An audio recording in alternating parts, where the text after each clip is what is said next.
Hello everyone and welcome to another Saturday's Favorite video. In this video we're going to be making tortillas.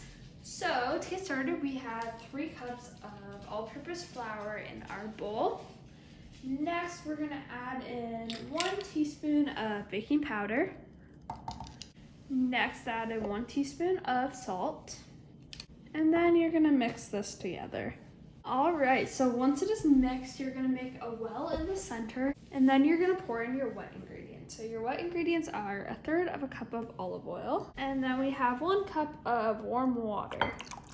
And then once it's in, you're going to start at the top, and you're going to work it in like this, slowly making your way to the bottom of the bowl. And then you're going to knead it with your hands to help it form together. So once it's formed into a ball, you're gonna cut it into 16 equal pieces. Okay, so we need a little bit more flour. And we're gonna spread it all out. We're gonna roll it into a ball, and then we're gonna flatten it with our hand, and we're gonna push it to the side. It should look like this. And you're gonna continue that for the rest of them.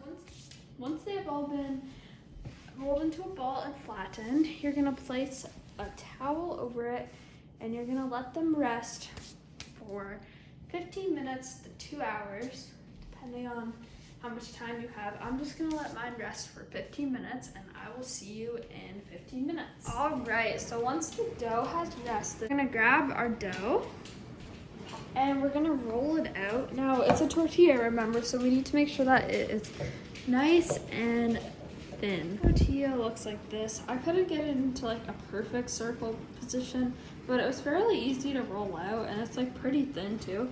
So you're gonna place this aside. Preheat your pan to medium heat while you continue to roll out your other tortillas. So one of the important things when you're making tortillas is you don't want to stack them. So if you notice, mine are kind of spread out. If you do stack them, they're gonna end up sticking together, but if you don't have like enough like counter space or whatever, you can line them between wax paper and they shouldn't stick as much, or even parchment paper. Alright, so before we get cooking, you are gonna want to prepare an airtight container with a piece of paper towel for somewhere to put the tortillas if you're saving them and not eating them right away. So in our pan, we are gonna place our tortilla. So we're gonna cook our tortilla for 45 seconds or until it's bubbly on medium-low heat.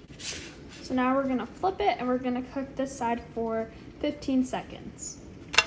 And as you can see, we have a few little golden brown bumps on it and it's almost done. I also am not using any grease in the pan, but I'm also using a non-stick pan, so if you're using like a cast iron or something, it might stick, so you might need like a little bit of like butter or oil. But like I'd recommend like a non-stick for this, just so then it's like less likely for it to stick. And you don't want to overcook it because you want your tortilla to still be soft. So you're gonna pull it out and you're gonna put it into your plate if you're gonna eat it right away, or if you're gonna wait a little bit, then you can put it in your bowl.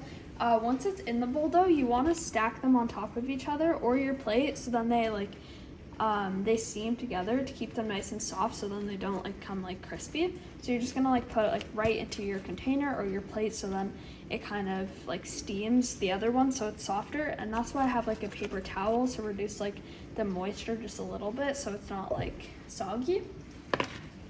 And you're just gonna continue the process until all 16 of your tortillas are cooked. Alright, so if you have leftover tortillas, you're gonna put them in a container that's sealable and you're gonna place them in the fridge. And then if you want to heat them up, you go in the microwave with a damp paper towel over top of them and you heat them up for 15 to 20 seconds just to soften them and warm them up a bit, so it's almost like they're fresh, and then they'll last in your fridge for about a week. How it turned out. Thank you for watching this Saturday's video, and I'll see you in my next video. Bye!